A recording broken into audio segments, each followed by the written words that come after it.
अंजलि वामिका की हल्की सी हंसी देखकर थोड़ा चौंक गई।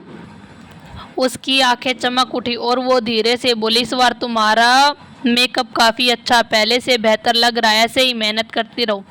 वो आगे बोली, ये इंडस्ट्री ऐसी है, लक हर वक्त बदलता रहता है, कोई नहीं जानता अगले पल उसे कहाँ ले जाया जाएगा। हम बस खुद को स्ट्रॉन्ग बना सकते हैं और हर मौके को पकड़ने के लिए मेहनत कर सकते हैं ताकि हमारी मेहनत की वैल्यू। कंपनी के दूसरे आर्टिस्ट अंजलि इतना ज़्यादा शायद ही कभी बात करती थी।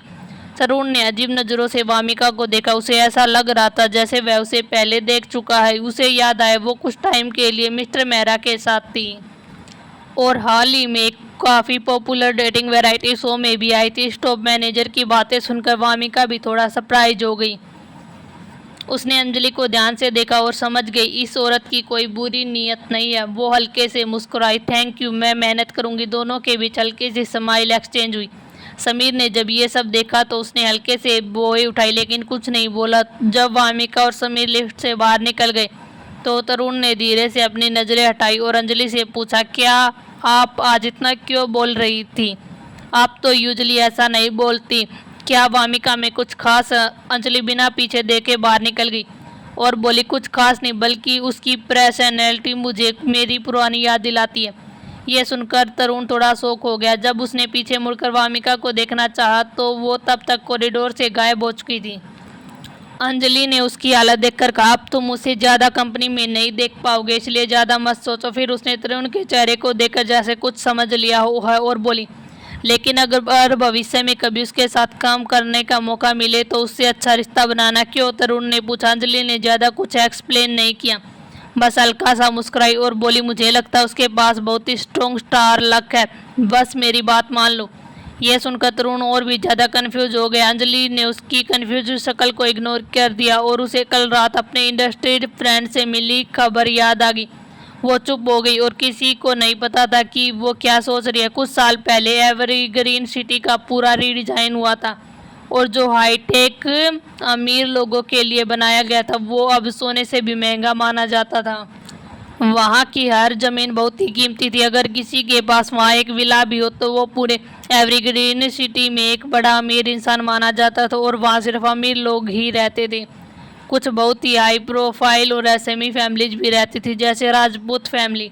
उधर विशाल एक बड़ी वैन में बैठा और दरवाज़ा बंद किया। उसने पीछे मुड़कर अपने बॉस को देखा जो थोड़ा हेल्पलेस होकर बोला, क्या हमें सच में अभी वहाँ जाना ज़रूरी है? आपने कल ठीक से रेस्ट भी नहीं किया, आप ये सब संभाल पाओगे?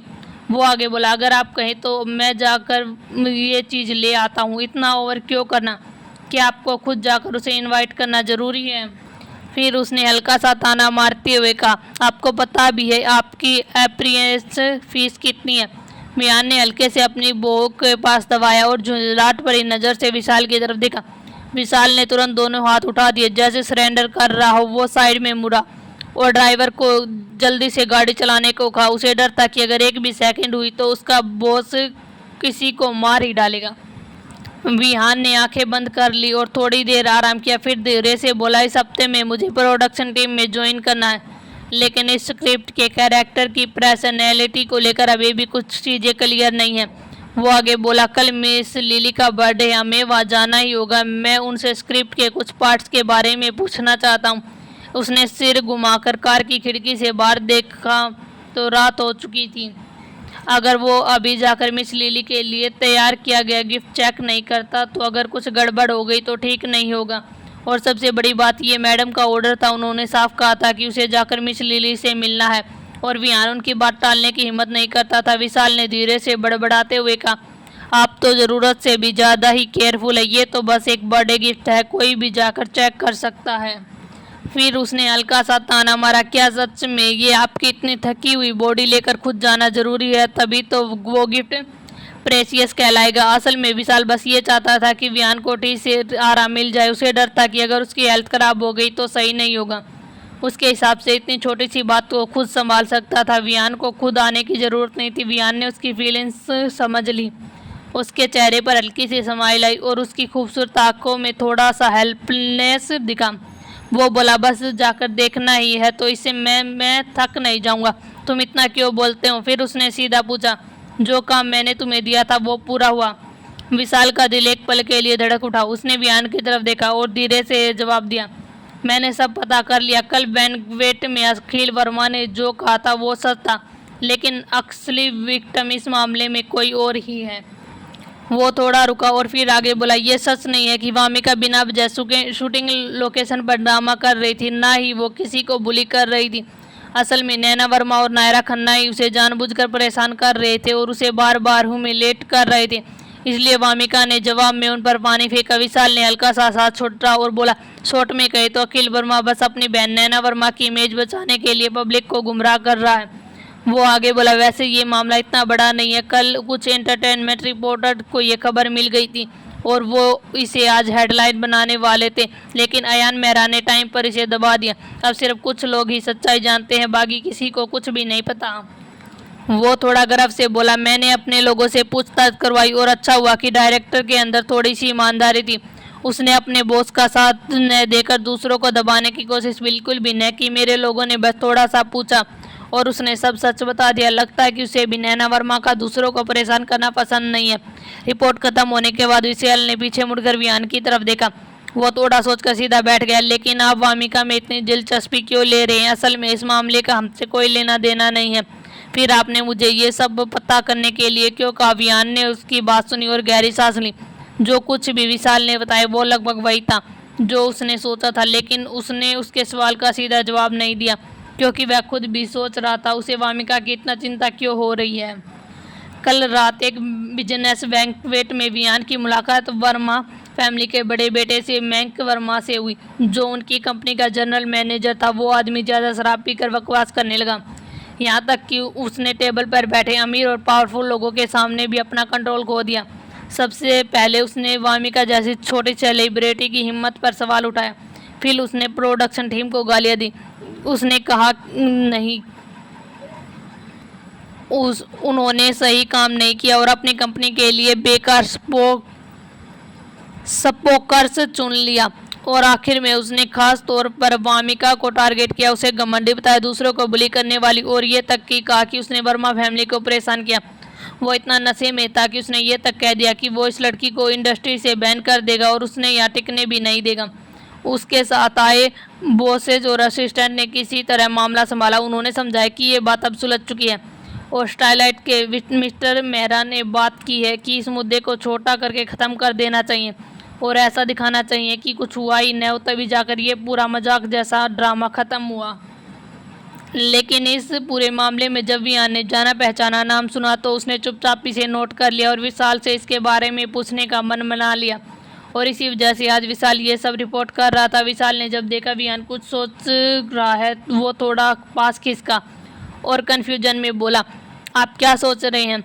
जब विहान ने कोई जवाब नहीं दिया तो उसने फिर से धीरे से कहा, मैं आपसे सवाल पूछूं?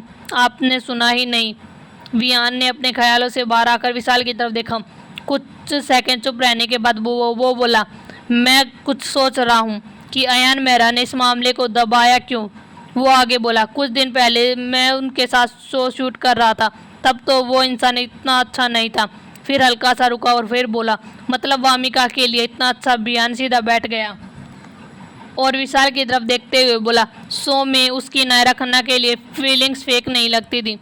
उसने कहीं भी ऐसा नहीं दिखाया कि वो वामिका को प्रोटेक्ट करना चाहता है। फिर उसने हल्की सी बोए चढ़ाते हुए कहा, वो तो फिर इस केस में उसने वामिका की मदद क्यों की और नायरा खन्ना और नैना वर्मा को चुप क्यों करवाया? क्या ये थोड़ा कोइंसिडेंस नहीं है? विशाल ने ये सब सुना। उसे लगा कि विहान इस बात को ज़रूरत से ज़्यादा डीपली सोच रहा है। वो कन्फ्यूज होकर उसे देखने लगा। वो तुरंत लगभग पूछ बैठा, तो तुम क्या कहना चाहते हो? Why are you so concern about this matter? Vihaan चुप रहा, कोई एक्सप्रेशन नहीं दिया। ये देखकर विशाल की आंखें का एक्सप्रेशन बदल गया। उसने बिना रुके धीमी आवाज में कहा, या फिर तुम वामिका को लेकर इतने कंसर्न क्यों हो? 7 मिनट गाड़ी के अंदर अचानक माहौल थोड़ा अजीब सा हो गया। बिग मैनेजर विशाल अपने बेस्ट एक्टर को ऐसे घूर रहा था जैसे एक्सरे से स्कैन कर रहा हो। इतने सालों से साथ काम किया था, वो दोनों पुराने दोस्त थे, तो नेचुरली उनके बीच एक साइलेंट अंडरस्टैंडिंग थी। बियाना भी चुप रहा, बस गहरी नजरों से विशाल को देखता रहा। विशाल का दिल एकदम ठंडा पड़ गया, जैसे उसे कोई बैड सिग्नल मिल गया हो। बियान, डोंट टेल मी, तुम वामिका को पसंद करते हो? विशाल ने शॉक्ड होकर जोर से पूछा। बियान, जो अब तक बिल्कुल शांत बैठा था, उसके चेहरे पर कोई खास बदलाव नहीं आया, लेकिन उसकी गहरी आंखों में एक हल्की सी चमक उभर गई। ये छोटा सा बदलाव भी विशाल की नज़रों से नहीं बच पाया। उसके गले में अटके शब्द वहीं रुक गए। उसे एहसास हुआ कि सामने बैठा बियान सच में उसकी बात को सीरियसली सोचने लगा है। बियान, करीब 5 सेकंड तक ये अजीब सा सन्नाटा रहा। फिर बियान ने धीरे से कहा, मुझे नहीं लगता मैं उसे लाइक करता हूँ, बस मुझे थोड़ी स्पेशली लगती है वह, और बहुत खूबसूरत भी। विशाल ने कभी भी नहीं सोचा था कि उसका बॉस लुक्स पर इतना ध्यान देता है। उसका दिल जैसे अंदर से ही हिल गया। वो मन ही मन सोच रहा था कि बियान से बोले कि मैं भी उससे ज़्यादा हैंडसम हूँ, लेकिन उसने खुद को रोक लिया। उसे यकीन ही नहीं हो रहा था कि बियान, जो अब तक एकदम स्ट्रेट और इमोशनलनेस था, अब सच में बदलने लगा। लेकिन जैसे ही उसने बियान के चेहरे पर वो हल्की सी मुस्कान देखी, उसे समझ आ गया, गेम ओवर। उसका बियान अब शायद प्यार में पड़ने वाला है, और ये बात विशाल के लिए सच में बहुत ज़्यादा अनएक्सेप्टेड थी। बियान ने मन ही मन सोचा, इसे थोड़ा स्लो डाउन करना पड़ेगा। जब बियान को होश आया तो उसने विशाल को अजीब और फनी सी खामोशी नोटिस की। वो खुद को रोक नहीं पाए और पूछ बैठा, क्या हुआ? तुम ऐसे क्यों लग रहे हो जैसे तुम्हारा दिल मर गया हो? मैंने तो कुछ किया है भी नहीं। विशाल ने हाथ उठाकर बियान को रुकने का इशारा किया। कुछ गहरी सांसें लेने के बाद उसने भारी आवाज़ में कहा, और क्या करना बाकी है तुम्हारा? एंटरटेनमेंट इंडस्ट्री में सेलिब्रिटी का डेटिंग करना सबसे बड़ा डेब्यू होता है, इसे हल्के में मत लो। मैं अभी 2 साल और चाहता हूँ कि तुम पॉपुलर हो। मुझे एवरग्रीन सिटी में 2 और घर कमाने। बियान हल्का सा और विशाल की तरफ देखा, जैसे उसे अपने मैनेजर की आने वाली मुसीबत बहुत ही मज़ेदार लग रही हो। उसने अच्छे मूड में कहा, क्या मैं आमतौर पर कम खाता हूँ या कम पीता हूँ? क्या तुम मुझे अपनी मनी ट्री समझते हो? तुम्हारे पास अब भी कॉन्शियस है या नहीं? फिर जैसे उसे कुछ याद आया, उसकी आंखें चमक उठी। धीरे धीरे वे आंखें शांत हो गई थी। उसने गहरी सांस ली और आगे कहा, मैं कोई सेलिब्रिटी नहीं हूँ, और ना ही वो आइडल हूँ जिसकी तुम बात कर रहे हो, क्योंकि मुझे नहीं लगता कि मैं दूसरों की प्रशंसा के लायक हूँ। मैं बस एक एक्टर हूँ, और ये सिर्फ एक प्रोफेशनल है। मैं किसी से बेहतर नहीं हूँ। विशाल बियान की बातों से थोड़ा शौक हो गया। एक्टर्स भी इंसान होते हैं, हम भी आम लोगों की तरह खाते हैं, बीमार पड़ते हैं। हमें भी किसी की पसंद आना और उनसे प्यार होना बिल्कुल नॉर्मल होना चाहिए, है ना? मुझे समझ नहीं आता, लोग इस इंडस्ट्री के लोगों को भगवान जैसा क्यों बना देते हैं। हमारे पास आम लोगों से ज़्यादा हाथ पैर नहीं है, और हम में कुछ खास भी नहीं है। मैं बस एक नॉर्मल इंसान हूँ, हाँ थोड़ा अमीर नॉर्मल इंसान। मुझ में कुछ भी ज़्यादा आउटस्टैंडिंग नहीं है। अगर मुझे कोई पसंद आए तो मैं उसे खुलेआम स्वीकार करूंगा। तुम जानते हो कि मैं सीक्रेट रिलेशनशिप वाला गेम नहीं खेलता। बियान ने धीरे से कहा। उसने हल्का सा बो उठाए और बहुत ही नोबल और हैंडसम लग रहा था वह।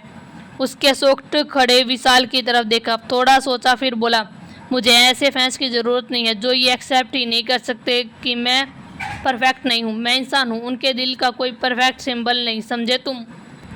विशाल को आखिर होश आ गया। उसने गंभीर चेहरे के साथ बियान की तरफ देखा। वो बेवकूफ़ नहीं था और बियान को अच्छे से जानता था, इसलिए उसकी बात को समझ गया। उसने हल्के से सिर हिलाया और गहरी सांस छोड़ते हुए बेबस होकर कहा, समझ गया, चिंता मत करो। जब से लिली ने 6 महीने पहले फिल्म एकेडमी से ग्लोरियस तरीके से रिटायरमेंट लिया था, तब से वो बहुत ही कम पब्लिक के सामने दिखाई देती थी।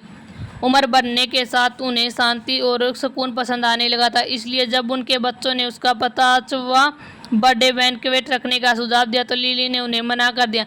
लेकिन भले ही वो लो प्रोफाइल रखती हो, फिर भी एंटरटेनमेंट इंडस्ट्री के लगभग आधे बड़े बड़े लोग उस जगह पर पहुंच गए जहां ये टीचर अपना जन्मदिन बना रही थी। जैसे कुछ टॉप बेस्ट एक्टर्स और बेस्ट एक्ट्रेस जो आमतौर पर कैमरे के सामने कम ही दिखाई देते थे, वो भी उन्हें रिस्पेक्टफुल तरीके से बर्थडे गिफ्ट देकर बधाई देने आए थे।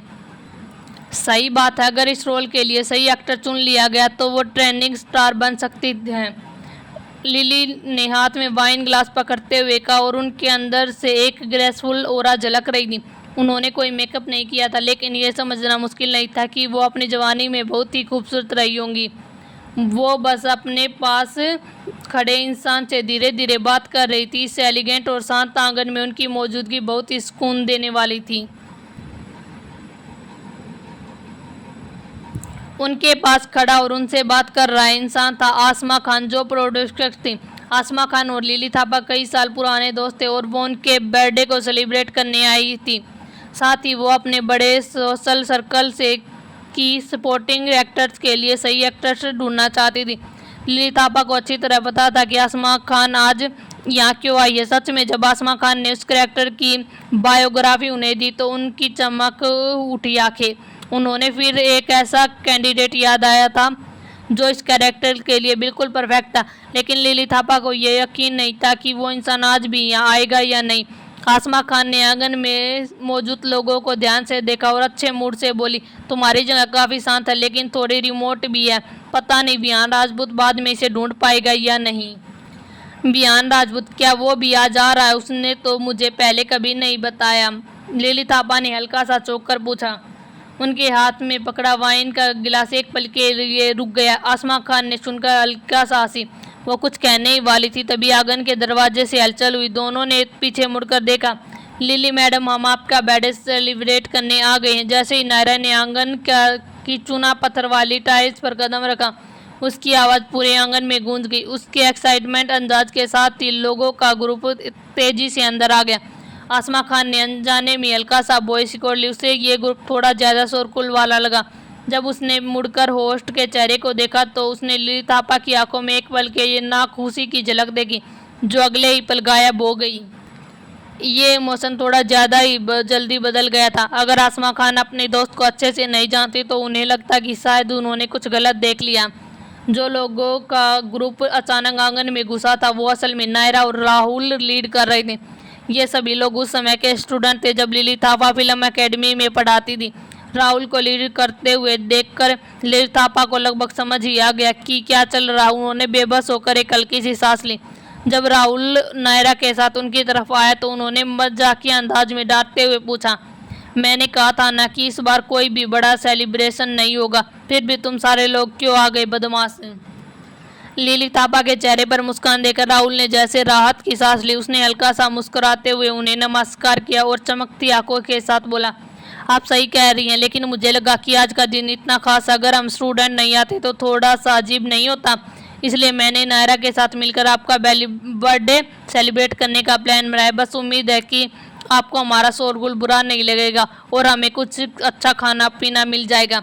राहुल की आखिरी बात सुनकर लिली थापा काफ़ी खुश हो गई। उनकी आंखों में के किनारों की झुर्रियाँ भी हल्की सी नरम पड़ गई। उन्होंने मुस्कुराते हुए डांटा और वेटर को इशारा किया कि वो यहाँ आए। फिर राहुल और नायरा के पीछे खड़े हैंडसम लड़कों और खूबसूरत लड़कियों को अपने साथ ले गई और वेटर से कहा कि उन्हें अच्छे से ध्यान रखा जाए, उन्हें कुछ भी हल्का फुल्का खाने को मत देना। राहुल ने अपने टीचर की छेड़छाड़ का कोई जवाब नहीं दिया, बस मुस्कुराता रहा और लिली थापा को देखता रहा। उनकी आंखों में एक अलग सा एहसास चमक गया। उसने अपने हाथों में पकड़ी चीज़ें पास खड़े नौकर को दे दी और कहा, मैंने सोचा भी नहीं था कि ये जगह इतनी शांत होगी। मैं तो लगभग इसके पार ही निकल गया था। पता नहीं वामिका बाद में इसे ढूंढ पाएगी या नहीं। राहुल की बातें सुनते लिली थापा की आंखों में चमक उठी। उन्होंने राहुल की तरफ इशारा करते हुए धीरे से कहा, मेरे साथ आओ, मुझे तुमसे कुछ बात करनी है। इतना कहकर लिली थापा राहुल को आंगन के एक शांत कोने में ले गई। उन्होंने नायरा का तरफ बिल्कुल भी ध्यान नहीं दिया, जो अभी भी राहुल के साथ खड़ी थी। ऐसा लग रहा था जैसे वो लड़की उनकी नज़र में ही न हो। नायरा ने लिली थापा और राहुल को जाते हुए देखा। उनकी आंखों की चमक थोड़ी फीकी पड़ गई और कोई नहीं जान पाया कि वो क्या सोच रही हैं। राहुल ने स्वाभाविक रूप से महसूस किया कि नायरा की नज़र उसी पर है, जैसे वो ध्यान से देख रही हो, लेकिन उसने अनजान बनने का नाटक किया और आगे चल रही अपने टीचर को देखने लगा। उसने हल्की सी सांस ली और लिली थापा के पूछने से पहले ही खुद को समझाते हुए कहा, इस बार जब मैंने सबको यहाँ आने के लिए कहा था तो मैंने उसे खुद इनवाइट किया था। उसने ये नहीं बताया कि वो आएगी या नहीं, मैं श्योर नहीं हूँ, इसलिए मैंने आपको बताने की हिम्मत नहीं की। राहुल की ईमानदारी से लिली थापा थोड़ा असहज हो गई। वो कुछ देर चुप रही, फिर पूछा, तुम्हें ये भी नहीं पता वामिका आएगी या नहीं? तुमने अभी ऐसा क्यों कहा कि तुम इशारा क्या करना चाहते थे? लिली थापा का सवाल सुनकर राहुल ने थोड़ा सोचा और फिर सब सच बता दिया। मैंने कुछ रूमर सुने हैं कि वामिका और नायरा के बीच हाल ही में ठीक नहीं चल रहा है। मुझे समझ में नहीं आ रहा कि उनके बीच का झगड़ा कैसे सुलझाऊं, इसलिए मैं बहुत ही परेशान हूँ। लिली, उन दोनों के बीच का झगड़ा सुलझाओगे? लिली थापा राहुल की इस मासूम सोच पर लगभग हंस पड़ी। उन्होंने अपने इस पसंदीदा स्टूडेंट को बेवसी से देखा और राह भरते हुए कहा, उन दोनों के बीच का मामला उतना आसान नहीं है जितना तुम सोचते हो, इसलिए मैं तुम्हें सलाह देती हूँ कि इस आइडिया को जल्दी हो सके उतनी ही जल्दी छोड़ दो। अगर तुम चाहते हो कि वामिका तुम्हारे साथ अच्छा व्यवहार करे तो नायरा से दूरी बना लो। बाद में ये मत कहना कि मैंने तुम्हें चेतावनी नहीं दी। नायरा उतनी अच्छी नहीं है जितनी वह दिखती है। ये कहते हुए लिली थापा जैसे अपने अतीत की कुछ बातें यादें करने लगी। उन्होंने मिली जुली भावनाओं के साथ एक गहरी सांस ली और हाथ उठाकर राहुल के कंधे को हल्का सा थपथपाया। उन्होंने उसे गंभीरता से देखा और धीरे धीरे वहाँ से चली गई। राहुल वही खड़े खामोश खड़ा रहा और धीरे से वहाँ से वह भी चला गया। उसे पता होना चाहिए था कि उसने पहले वामिका को बहुत ही गहरी चोट पहुंचाई थी, इसलिए अब उसका उससे बात नहीं करना बिल्कुल ही नॉर्मल था। लेकिन वो फिर भी वो अंदर से बेचैन था। वो वामिका के लिए अपनी फीलिंग्स को छोड़ नहीं पा रहा था, इसलिए वो एक दुविधा में फंसा हुआ था, बार बार इधर उधर टहलते हुए। जब लिली थापा अपने पुराने दोस्त के पास वापस आई तो उन्होंने देखा कि नायरा बड़े ही उत्साह से आसमा खान के साथ बातें कर रही है। वो हल्का सा हंसी और बीच में बोल पड़ी, इतनी खुशी खुशी क्या बातें हो रही? ओ, हम आसमा मैम की नई मूवी के बारे में बात कर रहे हैं। क्या आपने राहुल से बात कर ली है? नायरा ने लिली थापा को देखते हुए तुरंत एक आज्ञाकारी मुस्कान दिखाई और बहुत ही रिस्पेक्टफुली तरीके से जवाब दिया। लिली थापा ने यह सुनकर सिर हिलाया। उन्होंने बिना कुछ कहे आसमा खान की तरफ देखा और फिर पहले वाली बात को आगे बढ़ाते हुए बोली, तुमने कहा था ना कि वियान भी आ रहा, वो कब तक पहुंचेगा? क्या हमें किसी को बाहर भेजना चाहिए उसे रिसीव करने के लिए, जैसे जिससे उसे हमें ढूंढने में आसानी हो? तो आखिरकार तुम ही मान ही गई कि तुम्हारी जगह थोड़ी आउट ऑफ द वे है ना? तुम तो सच में ही बहुत ही जिद्दी हो। आसमा खान एक बहुत ही हाई IQ वाली औरत थी। वो समझ गई थी कि लिली थापा को ये नायरा बिल्कुल भी पसंद नहीं है, इसलिए उसने अपने पुराने दोस्त के साथ हंसते बोलते बातें शुरू कर दी। कुछ देर के लिए उसने वहाँ बार वालों के नज़रों में अच्छी मानी जाने वाली लड़की नायरा को लगभग नज़रअंदाज ही कर दिया। किसी को भेजने की ज़रूरत नहीं है, उन्होंने मुझे 5 मिनट पहले मैसेज किया था कि वो लोग पहुंच चुके हैं। मुझे लगता है कि वो अभी गेट पर ही हैं। जैसे ही आसमा खान ने अपनी बात खत्म की, एक बेहद आकर्षक जोड़ी आंगन के अंदर आई। नायरा ने लिली थापा की नज़रों का पीछा करते हुए इधर उधर देखा। जब उसने देखा कि सामने वाले लोग उनके भी जान पहचान के हैं तो वो थोड़ा हैरान रह गई। उसने अनजाने में उनका नाम भी ले लिया, वामिका बियान। असल में उसे वामिका के आने पर हैरानी नहीं हुई और ना ही वियान के आने पर। उसने पहले ही पता कर लिया था कि दोनों ही आ जाएंगे, लेकिन उसे यह बिल्कुल भी उम्मीद नहीं थी कि दोनों ही साथ आएंगे। वामिका और वियान एक साथ लिली थापा के बर्थडे बैंक्वेट में आई। क्या अजीब कम्युनिकेशन है। आखिर कब से इनके बीच इतनी क्लोज रिलेशनशिप हो गई? नायरा को ये सब थोड़ा अजीब लगा। जब वो होश में आई तो उसने देखा कि सभी लोग उसे अभी तक खड़े देख रहे हैं और वे अब उनके पास जाने के लिए बढ़ चुके थे। आसमा खान मुस्कुराते हुए आगे बढ़ी और वियान को वेलकम करते हुए बोली, तुम्हें आने में इतना टाइम लगा? मुझे लगा तुम रास्ता भी भूल गए। बातें करते करते उनकी नज़र अपने पास वियान के पास खड़ी लड़की पर गई। जैसे ही उन्होंने वामिका का चेहरा साफ देखा तो उनकी आंखें चमक उठी और उनकी मुस्कान और गहरी हो गई। ये कौन है? वियान कुछ कहकर इंट्रोड्यूस करवाने ही वाला था कि वामिका खुद ही मुस्कुराकर आसमा खान और लिली थापा की तरफ बोली, हेलो टीचर्स, मेरा नाम वामिका है। बातें करते हुए उसने लिली थापा की तरफ देखा। उसकी खूबसूरत आंखों में एक पल के लिए कुछ इमोशन सा चमका, फिर वो हल्का सा हंसकर बोली, हैप्पी बर्थडे। लिली थापा को बिल्कुल उम्मीद नहीं थी कि वामिका वियान के साथ आएगी। उनके चेहरे पर तुरंत एक बड़ी मुस्कान आ गई। उन्होंने खुद वामिका से गिफ्ट लिया और खुशी से बोली, अच्छा तुम आ गई, ये बहुत ही अच्छा हुआ, चलो ऊपर चलते हैं, आज घर में बहुत सारा स्वादिष्ट खाना बना है। ये कहते हुए उन्होंने वियान की तरफ देखा और मुस्कुराकर बोली, तुम भी आओ। ओरिजिनल बुक में लिली के बारे में कुछ भी नहीं बताया गया था, इसलिए वामिका को समझ नहीं आ रहा था कि उनके साथ कैसा बिहेव करे, इसलिए वो बस सबके साथ चल दी। चलते चलते उसने साइड में वियान की तरफ देखा जो उनके पीछे ही पीछे आ रहा था। पता नहीं क्यों वामिका के मन में अजीब सी फीलिंग थी, वो और भी स्ट्रोंग हो गई। उम्मीद आपको यह कहानी पसंद आई होगी और आप भी इस सफ़र में मेरे साथ बने रहेंगे। जल्द ही मिलते हैं अगले चैप्टर में, तब तक के लिए ढेर सारा प्यार और धन्यवाद।